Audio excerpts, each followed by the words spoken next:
ಮಗ್ನರಾಗಿದ್ದೇವೆ ಅಂತ ನಿಮ್ಮನ್ನು ಕಂಡಾಗ ತಿಳಿಯುವುದಕ್ಕೆ ನಮಗೆ ಸಾಧ್ಯವಾಗ್ತದೆ. ನಿಮ್ಮ ಸ್ಪಂದನೆ ಬಂದಾಗ ಕಲಾವಿದರಿಗೂ ಕೂಡ ಇನ್ನಷ್ಟು ಉತ್ಸಾಹ ಎನ್ನುವಂಥದ್ದು ಬರುವುದಕ್ಕೆ ಸಾಧ್ಯವಾಗ್ತದೆ ಎನ್ನುವ ಹಾಗೆ ಆಡುತ್ತಾ ಈರುವರು ಭಾಗವತರು ಕೂಡ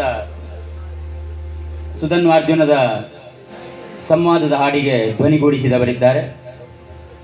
ಸುಧನ್ವ ಹೊಂದಕಾರಿ ಯುವಕನಲ್ಲಿರಬಹುದಾದಂತಹ ಉತ್ಸಾಹ ಏನು ಎನ್ನುವುದನ್ನು ಬಹಳ ಸೊಗಸಾಗಿ ಗಿರೀಶ್ ರೈ ಗಕ್ಕೆಪದವರು ತನ್ನ ಹಾಡಿನ ಮೂಲಕವಾಗಿ ತೋರಿಸಿಕೊಟ್ಟವರಿದ್ದಾರೆ.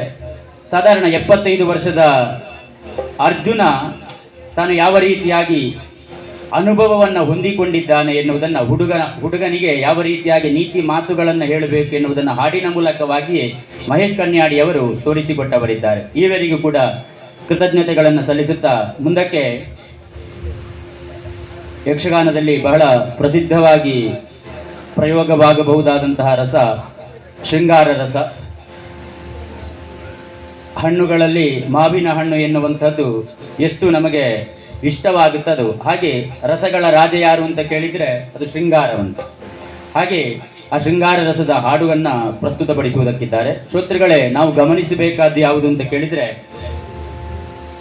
ಗಾನ ವೈಭವಗಳಲ್ಲಿ ಕೇವಲ ಭಾಗವತರು ಮಾತ್ರ ಪ್ರಧಾನರಲ್ಲ, ಅವರ ಜೊತೆಯಲ್ಲಿ ಹಿಮ್ಮೇಳದವರು ಕೂಡ ಸಹಕರಿಸಿದಾಗ ಮಾತ್ರ ಒಟ್ಟಂದದ ಕಾರ್ಯಕ್ರಮ ಎನ್ನುವಂಥದ್ದು ಯಶಸ್ವಿಯಾಗುವುದಕ್ಕೆ ಸಾಧ್ಯವಾಗ್ತದೆ. ಇತ್ತೀಚಿನ ದಿವಸಗಳಲ್ಲೆಲ್ಲ ಏನಾಗಿದೆ ಅಂತ ಕೇಳಿದರೆ, ಸಾಮಾಜಿಕ ಜಾಲತಾಣಗಳಲ್ಲಿ ನಾವು ಗಮನಿಸಬಹುದು, ಸೃಷ್ಟಿಗರ್ಜುನನೆಂಬವನೇ ನೀನು ಹಾಡಿದವ ಯಾರು ಅಂತ ಕೇಳಿದರೆ ಗಿರೀಶ್ ರೈ ಅವರಂತ ಹಾಕುತ್ತಾರೆ. ಆದರೆ ಆ ಹಾಡು ಒಳ್ಳೆ ರೀತಿಯಲ್ಲಿ ನಮಗೆ ಕೇಳುವ ಹಾಗೆ ಬರಬೇಕು ಅಂತಿದ್ರೆ ಹಿಮ್ಮೇಳದವರ ಸಹಕಾರ ಎನ್ನುವಂಥದ್ದು ಯಾವತ್ತೂ ಬೇಕಾಗ್ತದೆ.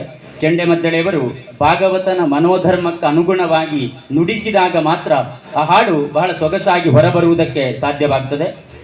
ಅವರೀರುವರು ಚೆಂಡೆಮದ್ದಳೆಯವರು ಪಾವಂಜ ಮೇಳದಲ್ಲಿ ತಿರುಗಾಟವನ್ನು ಮಾಡುವವರು, ಗಿರೀಶ್ ರೈ ಅವರು ಬಪ್ಪನಾಡು ಮೇಳದಲ್ಲಿ ತಿರುಗಾಟ ಮಾಡುವುದು, ಮಹೇಶ್ ಕನ್ಯಾಡಿಯವರು ಹವ್ಯಾಸಿಯಾಗಿ ತಿರುಗಾಟ ಮಾಡುತ್ತಾ ಇರುವುದು. ಆದರೆ ಆ ಹಾಡಿಗೆ ಬೇಕಾದಂತಹ ರೀತಿಯಲ್ಲಿ ತನ್ನ ಸಾಹಿತ್ಯಗಳನ್ನು ಚೆಂಡೆಮದ್ದಳೆಗಳಲ್ಲಿ ತೋರಿಸಿಕೊಡುವುದರ ಮೂಲಕವಾಗಿ ಹಾಡು ಹೊರಬರುವುದಕ್ಕೆ ಸಾಧ್ಯವಾಗುವುದಕ್ಕೆ ಕಾರಣ ಆ ಚೆಂಡೆಮದ್ದಳೆಯವರ ಸಹಕಾರ ಉಂಟು. ಹಾಗಾಗಿ ನೀವು ಮತ್ತೊಮ್ಮೆ ಆ ಹಿಮ್ಮೇಳದವರಿಗೆ ಚಪ್ಪಾಳೆಯನ್ನು ತಟ್ಟಲೇಬೇಕು.